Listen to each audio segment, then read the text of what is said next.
मंगल भवन मंगलहारी द्रवहु सुत सुरथ जिर बिहारी जो परिहरहि मलिन मनु जानी जो सन मानहि सेवक मानी मोर सरन राम ही कीपनहि राम सुस्वामी दोसु सब जनहि जग जस भाजन चातक मीना नेम प्रेम निज निपुण नबीना असमन गुणत चले मग जाता सकुच स्नेह शिथिल सब गाता फेरत मन मात कृत खोरी चलत भगति बल धीरज घोरी जब समुझत रघुनाथ सुभाऊ तब पथ परत उताई न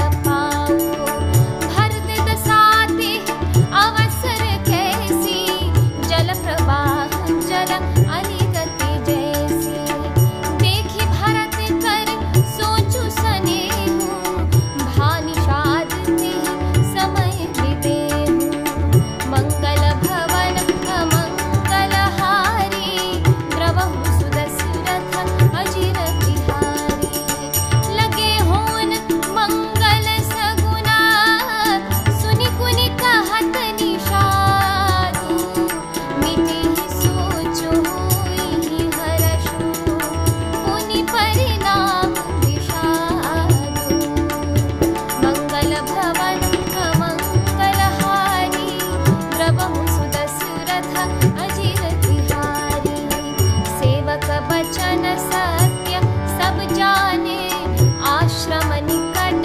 जाई नियराने भरत दीख बन सैल समाजु मुदित छुदित जनु पाई सुनाजु इति भीति जनु प्रजा दुखारी त्रिविध ताप पीड़ित ग्रहमारी जाई सुराज सुदेश सुखारी होहि भरत गति तेहि अनुहारी राम बास बन संपत्ति भ्राजा सुखी प्रजा जन पाई सुराजा सचिव विराग विवेक नरेशु विपिन सुहावन पावन देशु भट जमनियम शैल रजधानी शांति सुमति सुचि सुंदर रानी सकल अंग संपन्न सुराऊ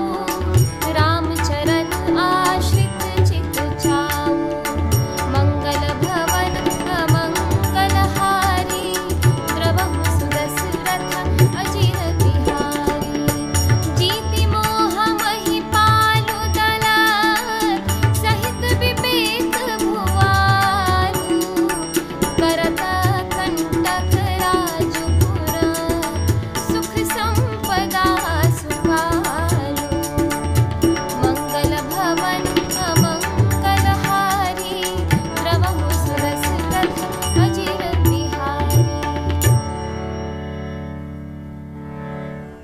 अर्थात चाहे मलिन मन जानकर मुझे त्याग दें, चाहे अपना सेवक मानकर मेरा सम्मान करें, कुछ भी करें, मेरे तो श्री रामचंद्र जी की जूतियां ही शरण हैं।